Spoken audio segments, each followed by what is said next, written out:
동조쌤과 함께하는 첨단 경제. 이번 시간에는 경기 변동에 대해서 살펴볼 수 있도록 하겠습니다. 경기 변동입니다. 그러면 변동은 알겠습니다. 뭔가 변한다는 거죠. 변하고 움직인다는 거고, 그러면 경기가 뭔지를 살펴보면 되겠습니다.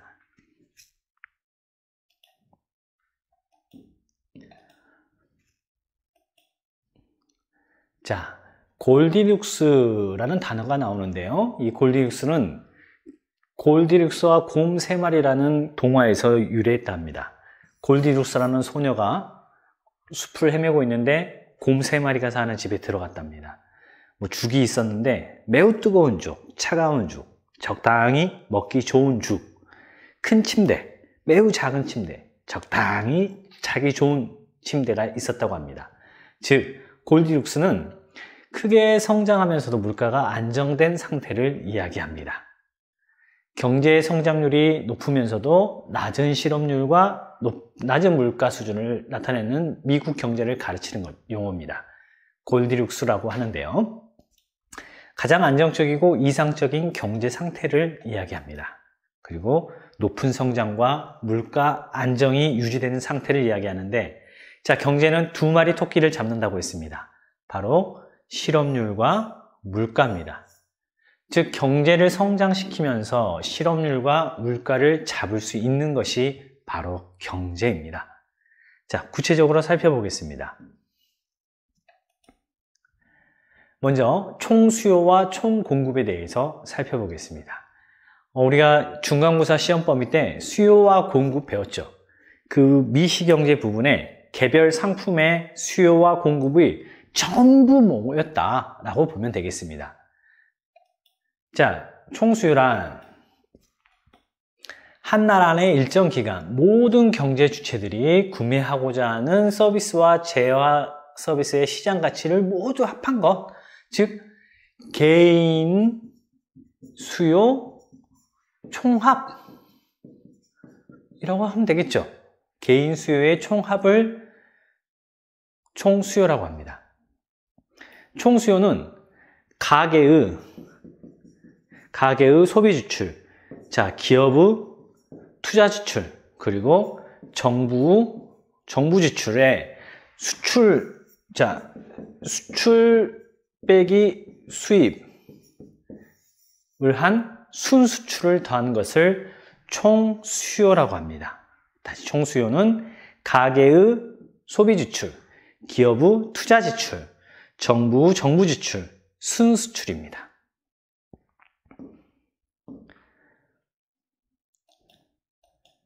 총수요 곡선은 가계, 기업, 정부, 국외 부분의 국내 총생산물에 대한 수요량과 물가 수준의 관계를 나타낸 것이다. 자, 가계의 무슨 지출이었죠? 가계 지출, 투자 지출, 정부 지출, 순수출을 모두 합한 것을 나타낸 것인데, 자, 이 곡선은 수요 공급 곡선과 마찬가지입니다. 자, 수요 공급 곡선에서 가격의 수량이었다면 총수요는 가격의 총합인 물가에, 여기는 총생산 GDP로 나타내면 되겠습니다. 똑같이 가격과 수량의 우하향 곡선, 물가와 총생산의 우하향 곡선이 만들어지는데, 이게 바로 총수요 곡선이 되겠습니다.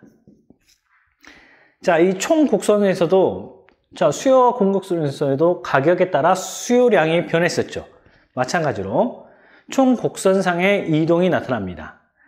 다른 조건이 일정하다고 가정했을 때, 물가 수준이 변화할 때, 물가 수준이 상승하면 경제 주체의 구매력이 하락하고, 즉 물가가 상승하면 구매 수력이 여기서 이만큼 줄어들게 되겠죠. 그래서 국내 총생산물에 대한 수요량도 감소하는 게 수요 곡선상의 이동입니다. 즉 물가에 따라서 곡선 위에서 올라갔다 내려갔다. 곡선 상에, 곡선 위에, 곡선 상, 곡선 위의 이동이 총 수요 곡선의 이동이 되겠습니다. 그럼 이제 수요 곡선이 이동하겠죠. 물가 이외의 요인이 변동할 때 나타납니다. 소비 지출, 투자 지출, 정부 지출, 순수출이 증가하면 총 수요가 증가하고 총 수요 곡선이 오른쪽으로 이동합니다. 자, 기억해야 되겠죠? 증, 오, 감, 안. 증가는 오른쪽, 감소는 안쪽. 증, 오, 감, 안. 즉, 물가와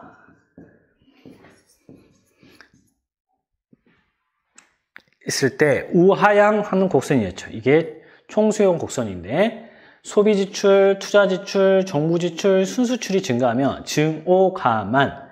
증가는 오른쪽, 감소는 왼쪽으로 이동하게 되는 것입니다.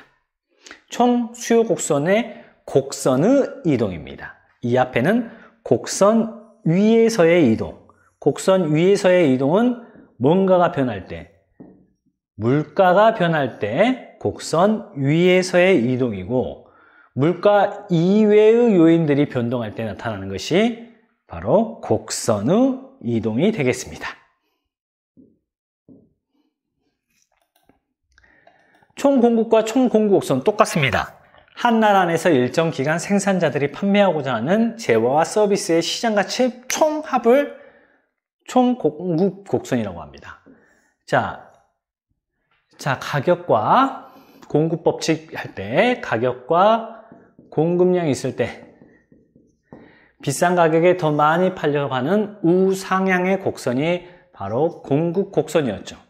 그러면 총 공급곡선은 어떻게 되겠습니까? 가격이 아니라 물가의 GDP라고 보통 표현을 하겠습니다. 총 공급량 했을 때 우상향하는, 물가가 오르면 더 많이 공급하고자 하고 물가가 떨어지면 조금 공급하고자 하는 것 똑같습니다. 자, 물가 수준의 변동에 따라서 물가 수준이 상승하면 국내 총생산물에 대한 공급량이 증가하고, 물가가 상승하면 이만큼 공급량이 증가하게 되겠죠. 그래서 공급곡선 상응, 위의 이동이 바로 물가에 따라서 총생산물에 대한 공급량이 증가하고 감소하고를 나타낼 수 있습니다. 그럼 똑같이 공급곡선의 이동이 나타날 수 있겠죠. 물가 수준의 변동으로 나타나는 게 공급곡선상의 이동이었는데, 아니죠. 그게 방금 했던 거네요. 공급곡선의 이동, 물가 이외의 요인이 변동하는 거. 자, 생산기술, 임금, 비용 등이 했을 때, 증, 오, 감, 안. 증가는 오른쪽, 감소는 안쪽. 그래서 수요곡선이 이동하게 되는 것입니다. 자, 수요곡선과 총수요곡선과 총공급곡선을 알았으면 이제 균형이 나오겠죠. 국민경제의 균형입니다.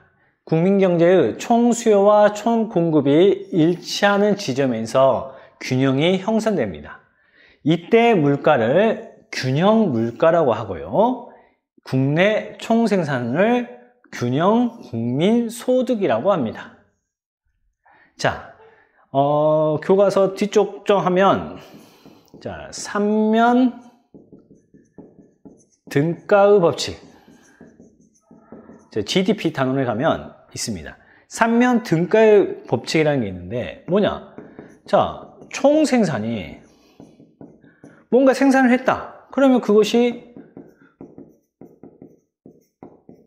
총소비가 되겠죠. 총지출. 이거 사기 위해서 돈을 썼겠죠. 총소비는 총지출과 뜨고, 뭔가 생산했으면 그 생산 수단에 대한 대가를 지배하는 분배가 이루어졌겠죠. 그래서 총분배. 총생산과 총지출과 총분배는 똑같다. 계산하면 똑같다. 그래서 원 등가 법칙, 세 개의 면이 같은 가다. 3면 등가의 법칙이라고 이야기하듯이, 자, 이때 국내 균형 물가에서의 국내 총생산은 바로 균형 국민소득이라고도 합니다. 자, 여기서부터 이제 중요합니다. 국민균형의 균형이 변동합니다. 자, 총수요와 총공급이 있습니다. 이때 각 물가를 균형 물가, 이때의 GDP를 국민 소득이라고 한다고 했습니다. 자, 총수요가 증가합니다. 모농 가만, 증오 가만. 총수요가 증가하면 물가가 상승하고 국내 총생산이 증가한다. 이렇게 글자로 읽으면 힘들고, 무조건 균형 수요와 공급의 균형 나오면 그래프를 그려보면 되겠습니다. 자, 그래프. 다음 페이지에 그래프를 한번 봐봅시다. 총수요와 총공급이 있습니다. 이때 균형 물가라고 표현을 하고, 여기를 국민소득이라고도 하고, 그때의 총생산을 국민소득이라고 했죠.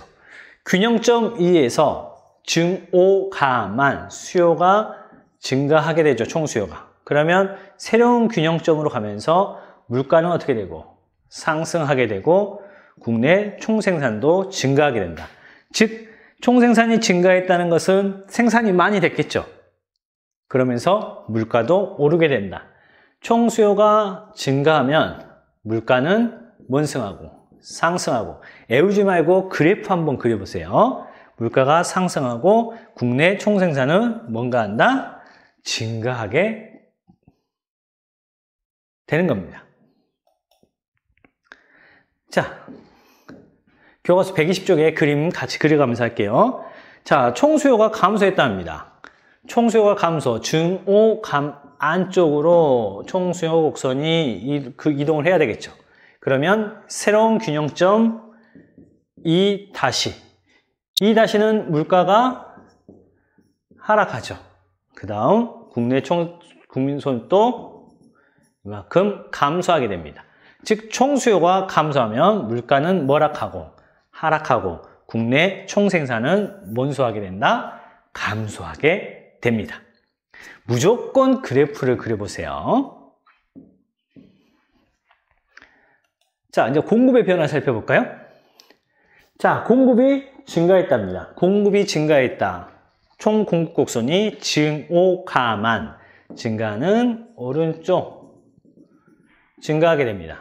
그러면 새로운 균형점, 공급이 증가했을 때의 균형, 물가는 어떻게 되고 물가는 하락하고 새로운 균형점에 국내 총생산은 증가하게 된다.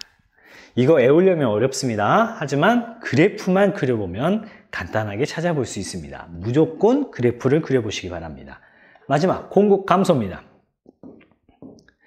자, 증오가만 공급 곡선이 안쪽으로 이동을 했습니다. 그랬더니 총생산이 어떻게 되고 물가가 어떻게 되고 물가가 상승하게 되고 국내 총생산은 감소하게 됩니다. 자, 총공급이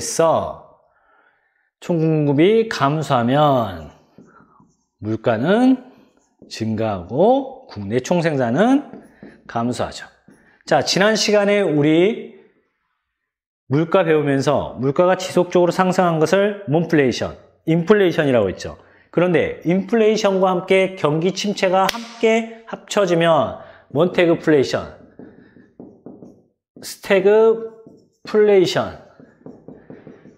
스태그플레이션이라고 한다고 그랬죠. 자, 스태그플레이션이 바로 총 공급이 감소할 때 나타나는 현상이죠. 자, 이제 경기 변동을 가보겠습니다.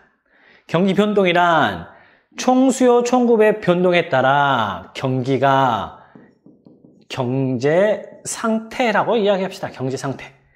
경기 상태가 일정한 주기를 가지고 확장되거나 수축되는 국면을 반복하는 현상을 경기 변동이라고 한다. 다시 총 수요와 총 공급의 변동에 따라서 자, 국내 총 생산이 증가하거나 감소하겠죠. 따라 경기가 일정한 주기로 확장됐다가 수축됐다가를 반복하는 현상을 먼기 변동, 경기 변동이라고 한다. 자, 경기 변동입니다. 경기 변동의 양상은 이렇습니다. 자, 장기적으로는 우상향 올라가는데, 자, 이렇게 경기가 좋아졌다가 정점, 아주 좋았던 정점을 찍고 다시 떨어졌다가 저점, 바닥을 찍고 다시 좋아진다. 이런 식으로 계속 반복되는 현상을 우리는 경기 변동이라고 이야기합니다. 경기 변동에서 자, 좋아지는 시점을 확장기, 정점을 찍고 떨어지는 지점을 후퇴기, 아주 저점을 향하는 지점을 수축기, 수축기에서 다시 좋아지는 지점을 회복기라고 한다. 다시 좋아지는 시기를 확장기, 아주 정점을 향하는 구간, 정점을 향하는 구간 확장기, 정점을 찍고 꺾이는 구간 후퇴기, 바닥을 찍는 시간 수축기, 바닥을 찍고 회복되는 순간 회복기라고 이야기를 합니다. 자, 각 시기의 특징 살펴보겠습니다. 자, 확장기에는 경제활동이 가장 활발한 시기입니다. 가장 좋아지는 시기죠. 계속 좋아집니다. 생산, 투자, 소비가 모두 증가합니다. 생산도 많아지니까 사람도 소득이 증가하겠죠. 소득이 많아지니까 소비가 증가하고, 소비가 증가하니까 더 많이 투자해서 더 많이 생산하고, 많이 생산하면 소득이 증가해서 계속 이렇게 경기가 좋아지는 게 먼전기, 확장기가 되겠습니다. 확장기가 지나고 나면 이제 보십시오. 자, 총 수요와 총 공급이 있죠. 자, 수요가 증가해. 수요가 증가합니다. 그래서 물가가 오르고 생산도 증가하죠. 맞습니까? 그럼 또 공급도 증가합니다. 계속 확장이 됩니다. 그러다 보면 계속 원가가 올라가. 물가가 올라가게 되겠죠. 물가가 올라간다는 것은 기업에 따라서 원용이 상승해. 비용이 상승하게 되겠죠. 그럼 이제 또 공급이 줄어들게 되는 겁니다. 그래서 정점을 찍고 나서 이제 확장기 다음에 후퇴기가 옵니다. 경제활동이 이제 많이 생산을 했는데 재고가 증가해. 그랬더니 이제 생산이 감소합니다. 생산이 감소하니까 실업이 증가해. 그러니까 소득과 소비가 감소합니다.